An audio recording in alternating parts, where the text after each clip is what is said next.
Hello guys, welcome back to the channel once again. This is Brian Reaction. So if you're coming across any of my videos for the first time, don't forget to subscribe, comment, like and share to my returning viewers and subscribers. Thank you guys for the love and support. Now today I have a video from Dr. Arikana. We all know Dr. Arikana is one of the activists who has been always fighting for the rights of the black people. That one leader who comes out and try to warn our leaders, try to make them unite. So she has a message for our leaders, our African, Caribbean leaders, and also a warning to Donald Trump. So I want you to watch this video until the end, and I'll be back with a few comments. In their countries, do they really need the peanuts that are coming in as aid? You have your natural resources. You have everything you need to take care of your people. Why do you continue to be beggars? You take, for example, cocoa. Majority of the cocoa coming out of the world comes from West Africa, and yet it's only recently that African nations were allowed to add value to their cocoa. President Traore is standing up. He is saying the natural resources in Burkina Faso, they belong to the people of Burkina Faso. Niger is doing the same thing. Mali is doing the same thing. Every leader must look at what's happening in the Sahel nations to say, like anybody else, you must take care of your people. You see, it takes two to tango. If President Trump does not want a relationship with Africa, Africans shouldn't be begging for it. Africans must take a position and protect their turf. China wants to come and exploit Africa, they'll get away with it to the extent that Africans allow them. I think that what was done to brainwash black people around the world, long before they even left Africa, we are still suffering from that legacy of colonization, the legacy of slavery, where the people in power, they themselves don't believe they can do it. We still have leaders who believe you can't make it unless you're working with white people. We have individuals who think only something brought in by white people is what's likely to succeed. With that kind of mentality, it is a very difficult battle. Our battle to succeed, to unite as the African continent, it is a battle of the mind. Good afternoon, everyone.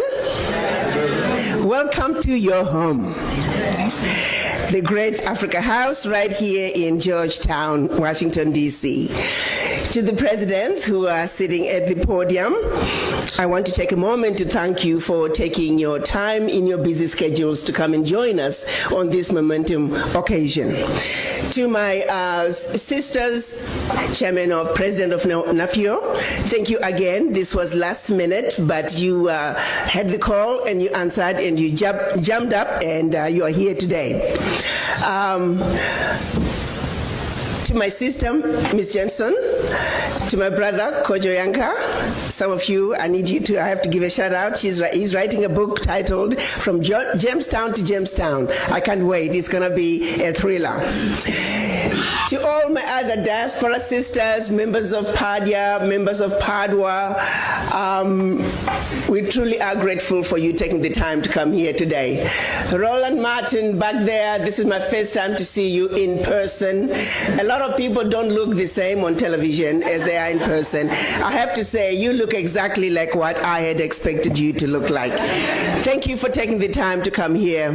Distinguished guests, ladies and gentlemen, it is indeed an honor to stand in front of you this afternoon to celebrate this momentous occasion. And of course, I always forget my husband, Sab Kwao. He's sitting somewhere back there. Sab, raise your hand. Everybody's looking.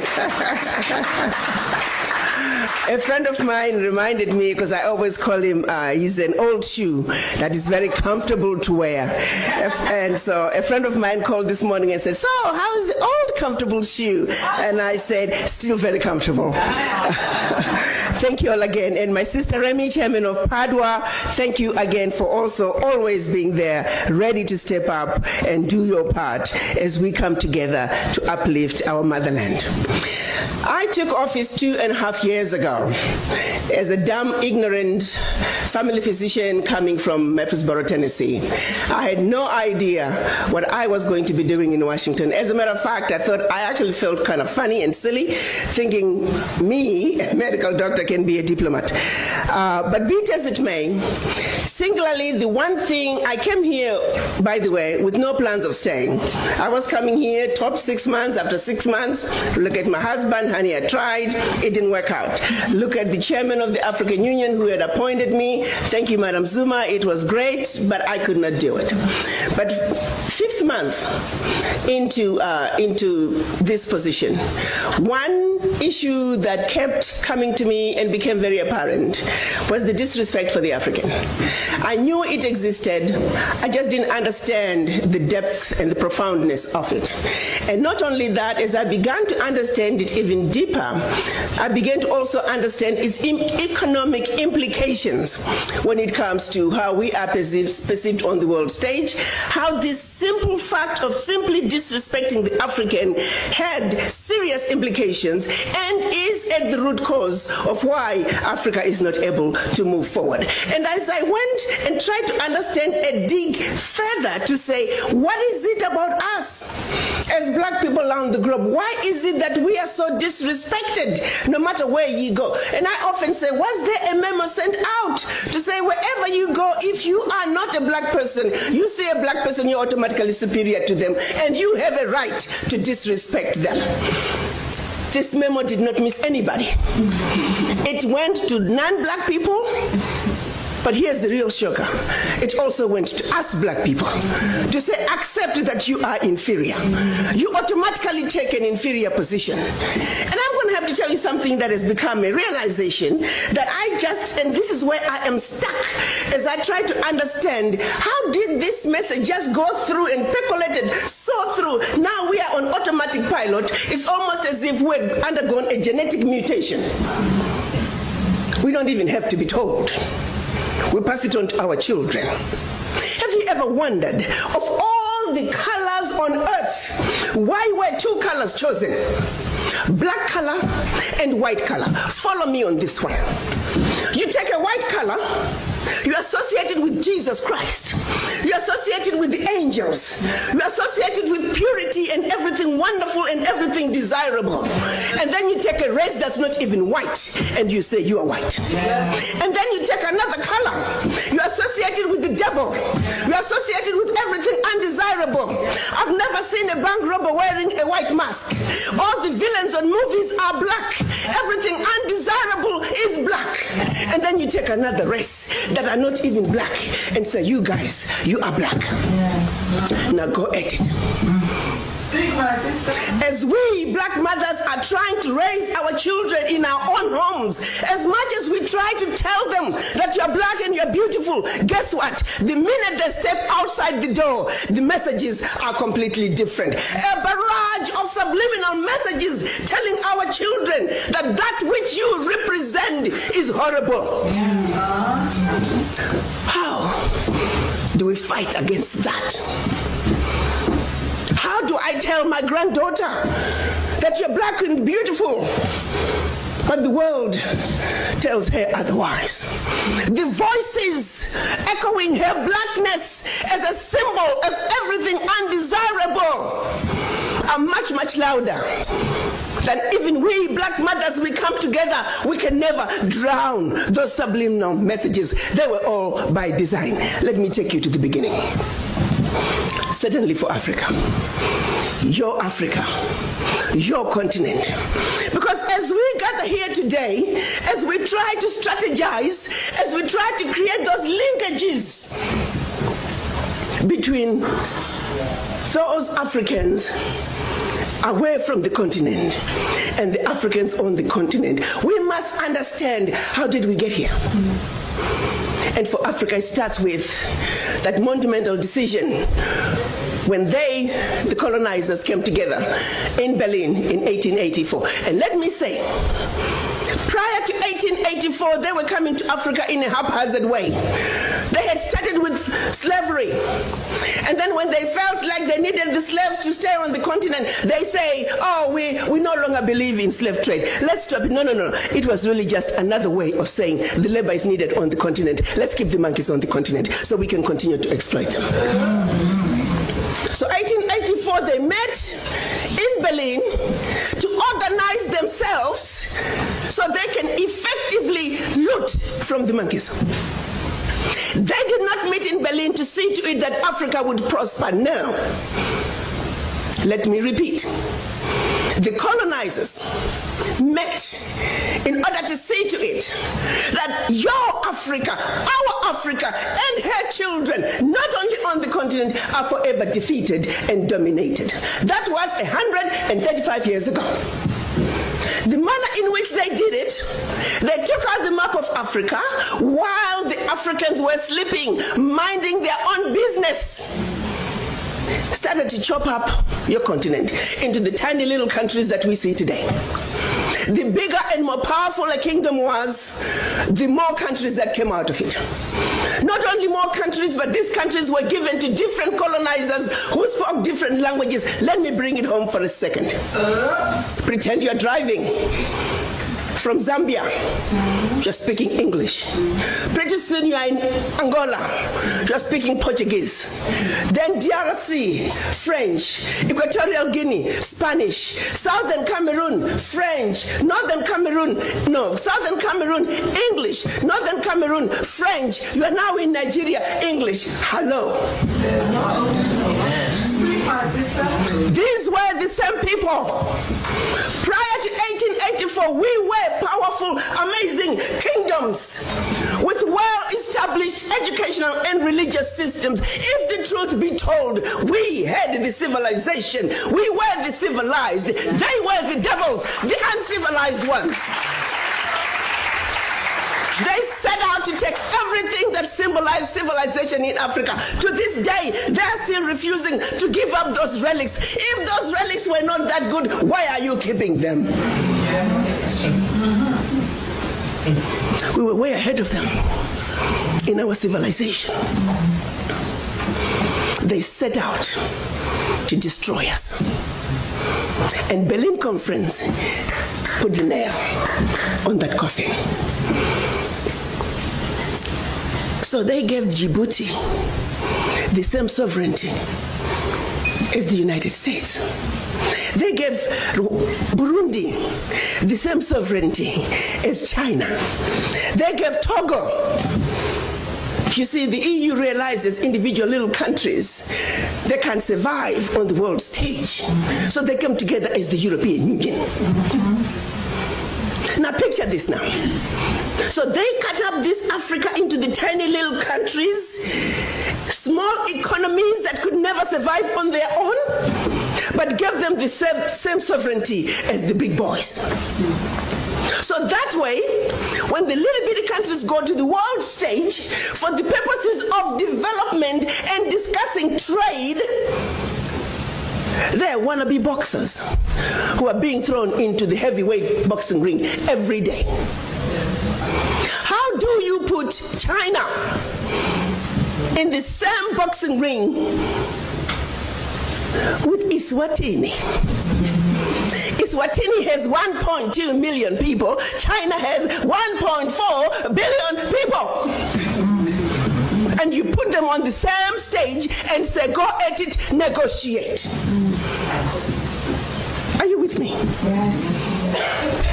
This is insanity of the highest order. How have we allowed this carnage to go on? When Eswatini is thrown in the same boxing ring with China and Eswatini collapses before Eswatini even gets on the stage, the world says, well, Eswatini, what's wrong with you? Why can't you take care of your people? Well, China came in and said, Eswatini, give me all your gold or else. And if Eswatini does not agree, they just go on next door to Lesotho and give Lesotho an extra $1. And if Lesotho doesn't take it, they just jump on to Togo. Central African Republic. It was all by design. 1884. They did something else in addition to chopping us up.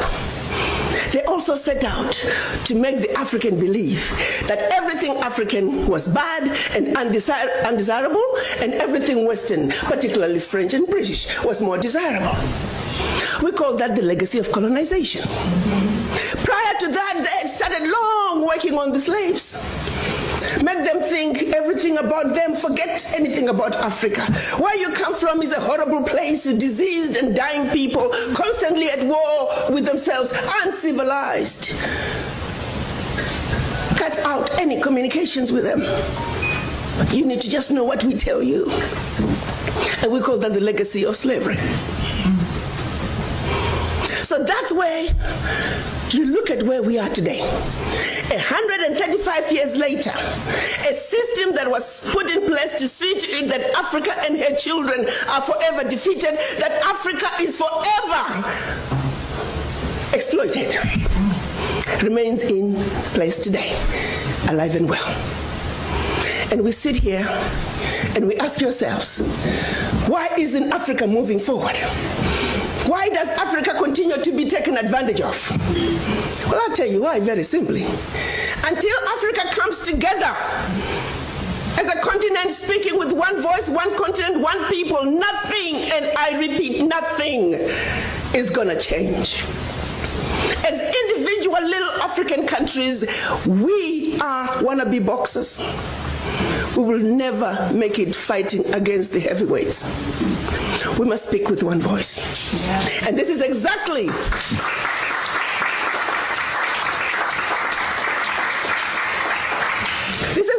what our Pan-African leaders wanted to see happen in 1963 when they came together in Addis Ababa, Ethiopia. They clearly stated that Africa for the Africans at home and abroad, and that African Union was now. They said Africa must speak with one voice. It is the only way for Africa to take its rightful place on the world stage. Sadly, when they went to Addis Ababa in 1963, they were divided.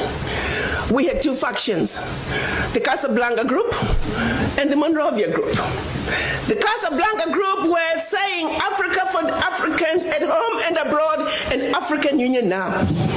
This was Ghana, Guinea, Mali, Egypt, Morocco, Algeria, and Tunisia. Only 7. The other 25 of the 32 who attended were the Monrovia group. They were the nationalists. They said, let's go slow.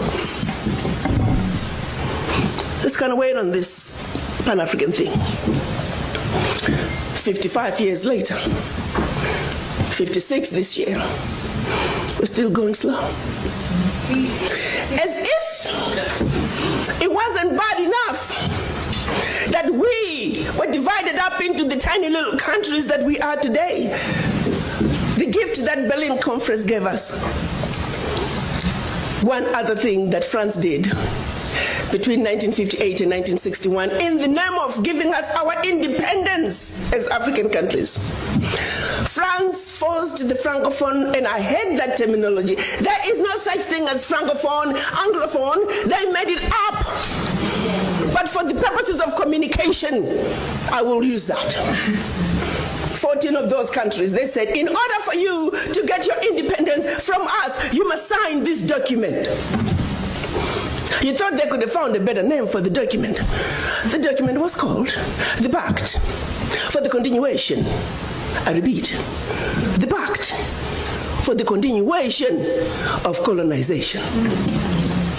We are talking about giving you independence, but sign this pact for the continuation of colonization in a different format. And I'm going to highlight some of those issues that they said you must agree to if you are going to be independent. Hello. Maybe we need to redefine the meaning of independence for the French.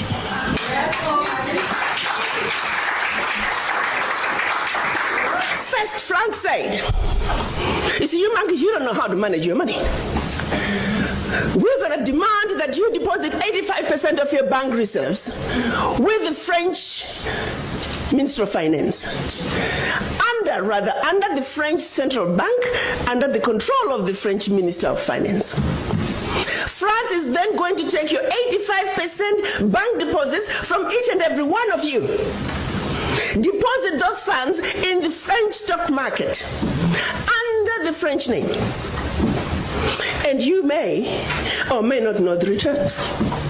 Today, as we speak, the latest figures are saying for every 14 billion that France invests in the stock market from Africa, they are realizing upwards of 300 billion in return.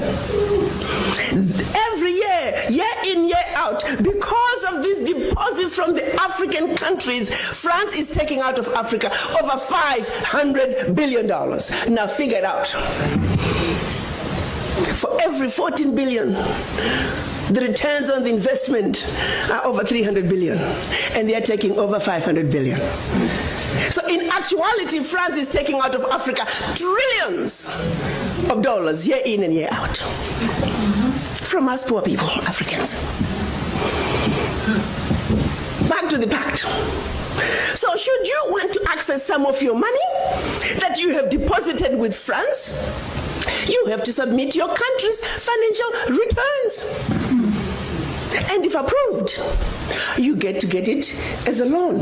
You can only access up to 20% of your money year in, year out as a loan at commercial interest rates. Your own money. As if that was not enough. They said all your minerals discovered, yet to be discovered, all your oil discovered, yet to be discovered. France and French companies have the first right of refusal. If there's anything left over that the French companies do not want, your people might have.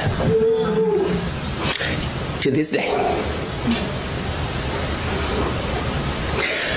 They said you will only use the currency that we created for you because you're special Africans. We call it the CFA. There was the Central African CFA and the Western African CFA, same animal. And that France is the only one that can print it for you.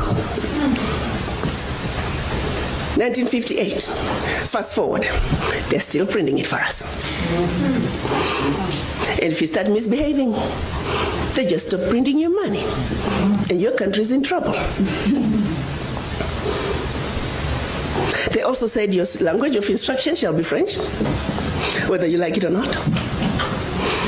That France will have military presence in your country, that your military can only be trained by France, that you can only buy military equipment from France, that you cannot have any military alliance with your neighbor, and that in the event of war, your allegiance is only to France. And furthermore, because they have military presence in your country, they can invade you without notice should they feel that the interests of France in your country are being violated. Teach, sister, teach. Speak on, sister. Fast forward, 2019, nothing has changed. The same people who have the audacity to tell us that we are poor countries, they are taking trillions out of Africa every year. And what is the African doing? Like an obedient, programmed black man, we just give in. We know the facts, but we just do nothing about it. Now, you have to say some of the fears are real, because the France that has sold you inferior equipment to theirs, France that has trained your military to be inferior to their military, they are now in your country. They can invade you. They have the permission to do so. They can destabilize you. And then one might say, why is it that African leaders haven't done anything about this deplorable situation? Well, let me tell you, my brother and sister, they have tried. Documented to this day, 22 coups where leaders were assassinated. France had something to do with it. The first 7, when they decided they were pulling out of the CFA and that they're going to print their own money, they were assassinated.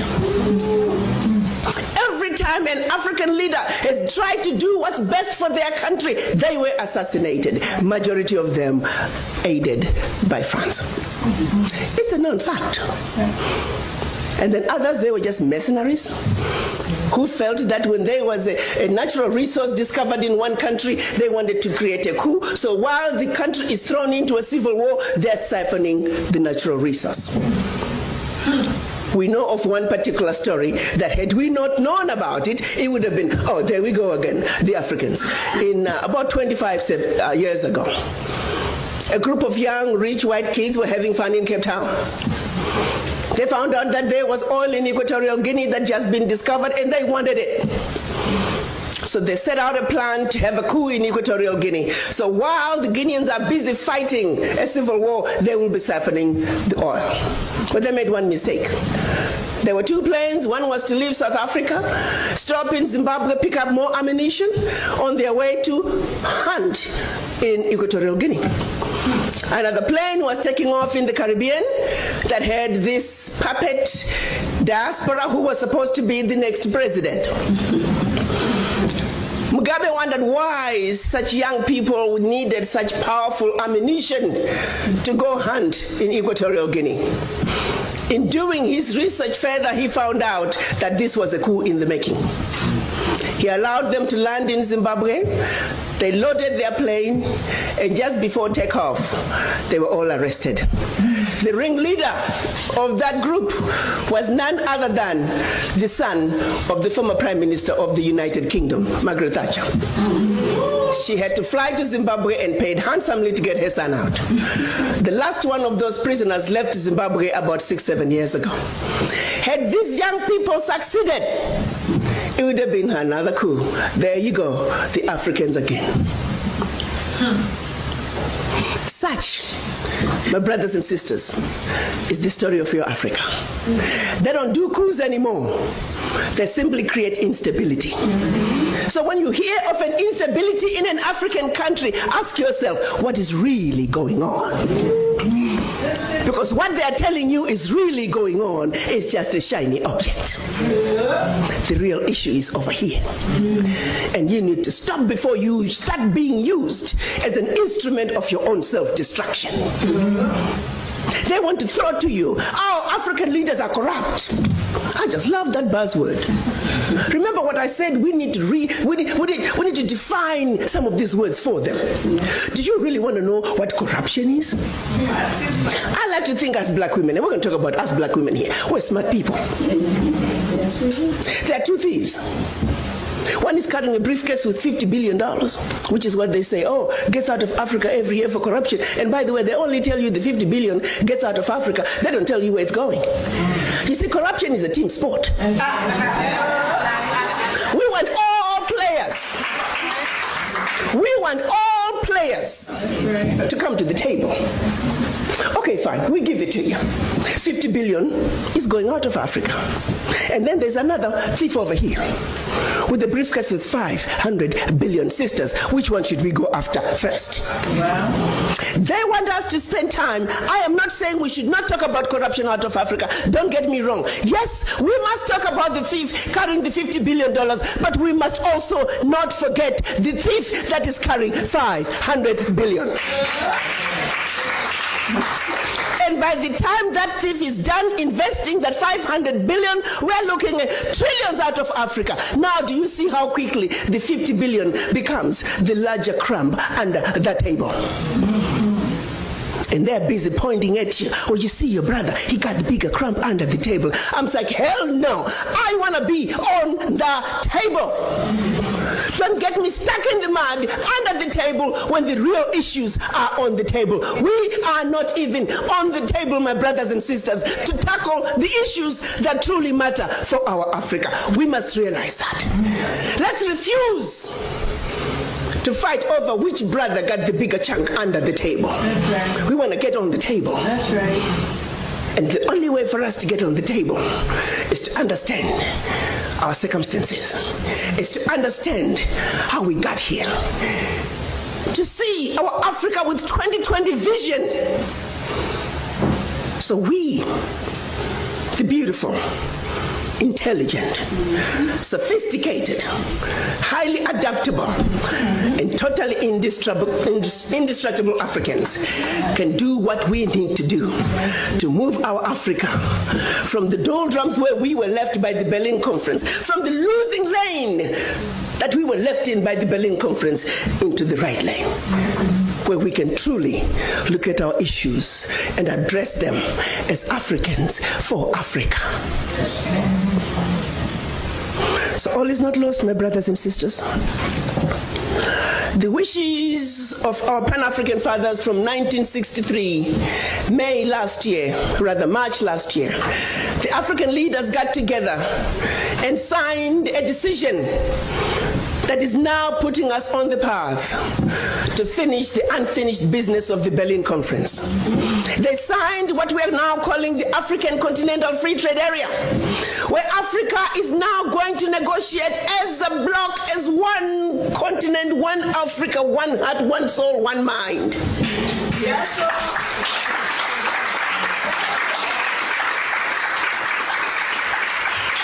52 African heads of state signed that agreement. We only needed 22 to ratify. Exactly 13 months later. This is something that the colonizers were laughing at us. You Africans, you'll never put this through.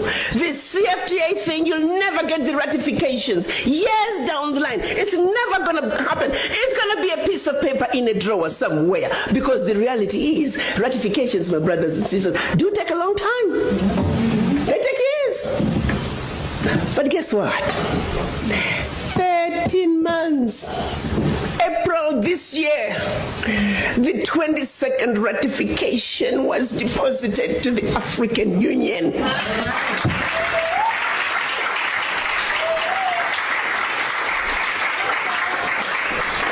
We're now sitting on 23 and more are coming. Because you know what? The sleeping giant is rising. The sleeping giant has found her teeth, and you recognize, let me underscore, the sleeping giant has found her teeth. Yes. Her teeth. Yes. The game is over. When I speak to businesses in this country, my mandate is to see to it that Africa and the United States are the best partners the world has ever seen. America, the United States, and the Americas is the only region that has a heritage connection to Africa. And it is for that reason, in particular, that I'm on a mission to see to it that the marriage between Africa and the United States is the best marriage the world has ever seen. It is a marriage that's going to give birth not only to many children, but many beautiful children. I'm a woman on a mission. Yes. Yes. And that's why. That is why it is important that we begin to understand each other. That the misconceptions, the misunderstandings, the Africans don't understand the Americans, and the Americans don't understand the Africans. Our Caucasian brothers and sisters come to the negotiating table on a high horse. To them I say, get off your high horse. Yes. And we come to the negotiating table feeling automatically inferior. I also say to all of us, you are just as good as anybody else. Get off that underground. You need to rise up somewhere in the middle. We must rise up, they must come down. And somewhere in the middle is where we are going to have the truly desired, meaningful conversations that are going to take us where we need to be. And this is why we are here today. Thank you. My son Kwame, I thank you for all the wonderful creating that bridge that's going to get us to the table with a clear mind, clear vision, understanding that when we understand each other, it is then and only then can the children of Africa take their beloved continent to its rightful place on the world stage, the place that we have vacated for far too long. But we are now saying enough is enough. We, the children of Africa, as a united front, we're going to come, join our hands and sing the best melody the world has ever heard as we waltz our way to our motherland. Not as 55 African countries, not as 1.27 billion brothers and sisters on the continent, not as over 400 million African diaspora around the globe, but children of one mother Africa. Let's give the world the best melody the world has ever heard. You see, birds sing not because they can, they sing because they have a song. As children of one mother Africa, we do have a song. Let's join hands. Let's give that world that beautiful song as we waltz our way across the Atlantic back to the motherland. Thank you. So welcome back, guys. I hope you guys have watched that full clip from Dr. Arikana, commonly known as Mama Africa. I really like this woman because one thing about this woman is that she is always very courageous, always speaking the truth, always telling our leaders what they don't need to hear. You know, our leaders don't want to hear this idea of unity. Our leaders don't want to hear this idea of them not, depending on the Chinese, the US. They don't want to hear that. But thanks to people like her, they always come out and tell them what they don't want to hear. Because she knows very well when they follow these steps, then Africa, Caribbean can really go far. Miyamoto also has been doing the same, talking about the unity of our leaders. Unity, unity, unity. Unity is one thing that, can make us really go very, very, very far. Because as they always say, if we work together, then we will prosper. But if we are divided, we will fail. They will come. If we are divided, they are always seeing what we are doing, because they know they will try and target those countries that are divided, those that are falling, and they will go there and do what they do best. We all know how smart these people are, how business oriented they are. Look at how Chinese are doing in Jamaica. The Chinese prosperity in Jamaica is so high because these people, when it comes to business minds, these people are the best. They know how to utilize our resources. They know how the type of businesses to do. They are very, very smart. They were blessed. They are very, very smart. And that is one of the reasons why they always outsmart us, because we don't see much opportunities in our countries. But when they just come to our countries, they are able to see very many opportunities, and they get very rich when they come to our countries. So Dr. Arikana has talked about a point here that is very, very true. She has stated that our leaders are afraid. Our leaders think that they cannot prosper, or they cannot manage on their own. They think that without getting money from the China, from the USA, they know they cannot survive. That is one thing that is in our leaders. They think that they cannot survive without getting help from these countries. But Burkina Faso is surviving. Burkina Faso is growing. Burkina Faso is now one of the most growing countries in Africa. And yet, Ibrahim Traore does not even depend on any of these people. So Burkina Faso is surviving, and it's really going on and on. So if our leaders think that they need these people for them to survive, then they are very, very wrong. They should follow the example of Ibrahim Traore. And that's why Dr. Arikana has also mentioned Ibrahim Traore in his speech. You know, Ibrahim Traore did something that I always love talking about this thing, because it makes me very proud. We all know Burkina Faso is one of those countries that, are mining gold in large quantities. So one thing this guy did that made me very, very proud. This guy said that the gold of Burkina Faso is being mined by the people of Burkina Faso. So the beneficiaries of this should be his people first, before now it goes to anyone else. Look at that. Most of our African countries, when we get such things, they're always transporting to the other countries.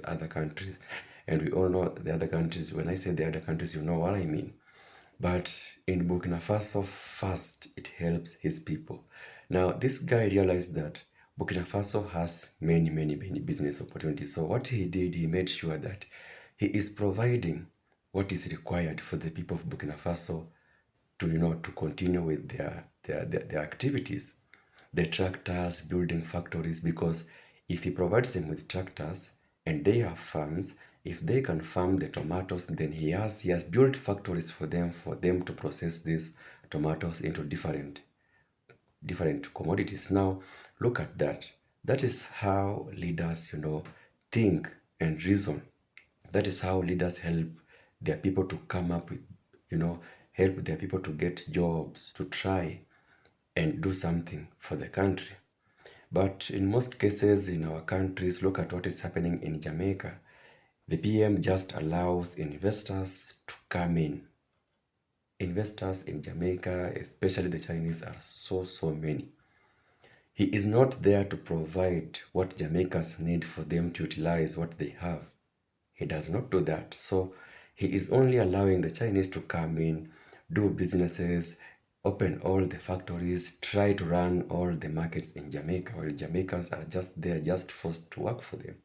And these are things that Dr. Arikana is trying to stop, trying to send a message to these leaders that if they are not keen enough, then we will be overtaken. And also, Ibrahim Traore has been talking about these things. So once again, big up again to this African woman, this Mama Africa, for all these messages, for coming out always and trying, to tell our leaders what they don't want to hear. Obviously, our leaders don't want to hear these things. They don't. They just believe they need the whites, they need the Chinese for them to go far, for them to prosper. But in real sense, if we can unite and the natural resources that we have, then we can really go far. So thank you for watching this video, guys. Until my next clip, peace out.